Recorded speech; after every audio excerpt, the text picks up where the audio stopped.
സന്തോഷം ഇന്ന് ഈ പറഞ്ഞതുപോലെ ഈ ആടുത്രിയുടെ ലോഞ്ചിന് നിൽക്കാൻ സാധിച്ചതിൽ വലിയ സന്തോഷം.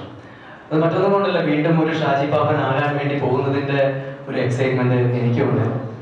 സാധാരണഗതിയിൽ നേരത്തെ പറഞ്ഞത് തന്നെയാണ് സത്യം. കാരണം ഇത് ഒരുപാട് പ്രത്യേകതകളുള്ള ഒരു സിനിമ തന്നെയാണ്.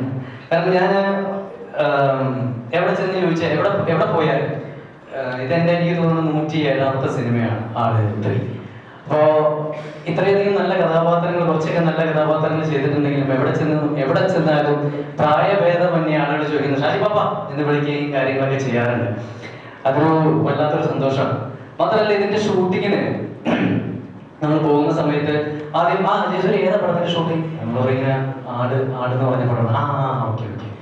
അടുത്ത തവണ ചെല്ലുമ്പോഴത്തേക്ക് അത് മാറി, സിനാരിയോ മാറിയിട്ട് പാപ്പോ ഷാജി പാപ്പോ എന്ന് പറയും. അത് വളരെ റയറായിട്ടുള്ള ഒരു കാര്യമാണ്. കാരണം ഏത് സിനിമയുടെ ഷൂട്ടിങ്ങിന് പോകുമ്പോഴും ഒരുപക്ഷെ സിനിമയുടെ പേര് അറിയാൻ പറ്റും, ആക്ടറുടെ പേര് അറിയാൻ പറ്റും, കഥാപാത്രത്തിന്റെ പേര് ഒരിക്കലും അറിയാൻ പറ്റില്ലല്ലോ. പക്ഷെ അത് ആടിന്റെ ഒരു മാത്രം പ്രത്യേകതയാണ്. എവിടെ ചെന്നാലും പേര് വിളിക്കുക എന്നുള്ളത് അതൊരു വല്ലാത്തൊരു അനുഭവമാണ്. എപ്പോഴും എനിക്കും ഈ ക്യാരക്ടറിനെ മിസ് ചെയ്യാറുണ്ട്. ഇവര് ഇപ്പൊ എന്ത് ചെയ്യായിരിക്കും, വല്ല ക്രിസ്മസ് ഒക്കെ ആകുമ്പോൾ ഞാനും അല്ലെങ്കിൽ നല്ല ആഘോഷങ്ങളൊക്കെ ഞാൻ ചിന്തിക്കും എന്ത് ചെയ്യായിരിക്കും, നടന്ന് കളിച്ചോണ്ടിരിക്കുകയായിരിക്കും എല്ലാവരും എന്നൊക്കെ ഞാൻ ഇങ്ങനെ ചിന്തിക്കാറുണ്ട്. അതെന്തുകൊണ്ടെന്ന് വെച്ചിട്ടുണ്ടെങ്കിൽ ഇവരെ കാണാനുള്ള ആഗ്രഹം എനിക്കുണ്ട്, അതുപോലെ തന്നെ കഥാപാത്രമാകാനുള്ള ഒരു ആഗ്രഹവും എന്നിലുണ്ട്. അതൊക്കെ വളരെ റെയറായിട്ട് സംഭവിക്കുന്ന ഒരു കാര്യമാണ്. അതുപോലെ തന്നെയാണ് ഇതിന്റെ ഒരു എന്താ പറയാ, നേരത്തെ പറഞ്ഞതുപോലെ തന്നെ ഒരു പാർട്ട് വരിക, അത് ഫ്ലോപ്പ് ആകുക, അത് സെക്കൻഡ് പാർട്ട് ചിന്തിക്കുക എന്ന് പറയുന്നത് എനിക്ക് തോന്നുന്നു ഇന്ത്യൻ സിനിമയിൽ വേറൊരു സിനിമയുണ്ട്. അതെന്തുകൊണ്ടാന്ന് വെച്ചിട്ടുണ്ടെങ്കിൽ അത് ഓൺലൈനോടാണ് നന്ദി പറയാനുള്ളത്. കാരണം യൂട്യൂബിൽ വന്നതിന് ശേഷമാണ് എല്ലാവരും ഭയങ്കര ഇഷ്ടപ്പെട്ടിട്ട് നിങ്ങൾക്ക് ഇതിൽ സെക്കൻഡ് പാർട്ട് എന്താ പറയാ ചിന്തിച്ചൂടെ.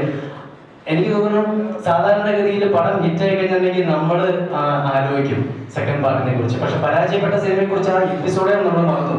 പക്ഷെ ആളുകളുടെ റിക്വസ്റ്റ് പ്രകാരം വീണ്ടും നമ്മൾ ചിന്തിപ്പിച്ച ഒരേ ഒരു സിനിമ എനിക്ക് തോന്നുന്നു ആട് 2 ആണ് എന്നുള്ള കാര്യത്തിൽ യാതൊരു തർക്കമില്ല.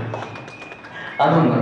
പിന്നെ അതുപോലെ തന്നെ ഇതിന്റെ മ്യൂസിക്കിനെ കുറിച്ച് പറയുകയാണെങ്കിൽ ശരിക്കും പറഞ്ഞിട്ടുണ്ടെങ്കിൽ ഒരു സിനിമയ്ക്ക്, ഈ അടുത്ത കാലത്ത് ഒരു സിനിമയ്ക്കും ഇത്രയും അധികം കഥാപാത്രങ്ങളും ആ കഥാപാത്രങ്ങൾക്കെല്ലാം ഒരു സ്പെഷ്യൽ മ്യൂസിക് ഉണ്ടാകുക എന്ന് പറയുന്നതും വളരെ റയറായിട്ടുള്ളൊരു കാര്യം തന്നെയാണ്.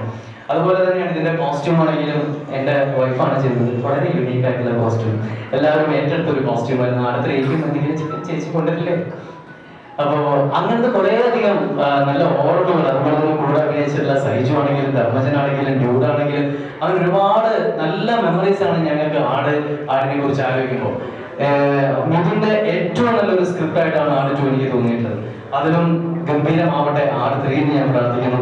വിജയ് ബാബുവിന്റെ ഗഡ്സ് സമ്മതിക്കാതിരിക്കാൻ പറ്റില്ല. കാരണം ഒരു പരാജയപ്പെട്ട സിനിമ വീണ്ടും കൊണ്ടുവരിക, അത് എടുത്ത് വിജയിപ്പിക്കുക എന്നൊക്കെ പറയുന്നത് ചെറിയൊരു കാര്യമല്ല.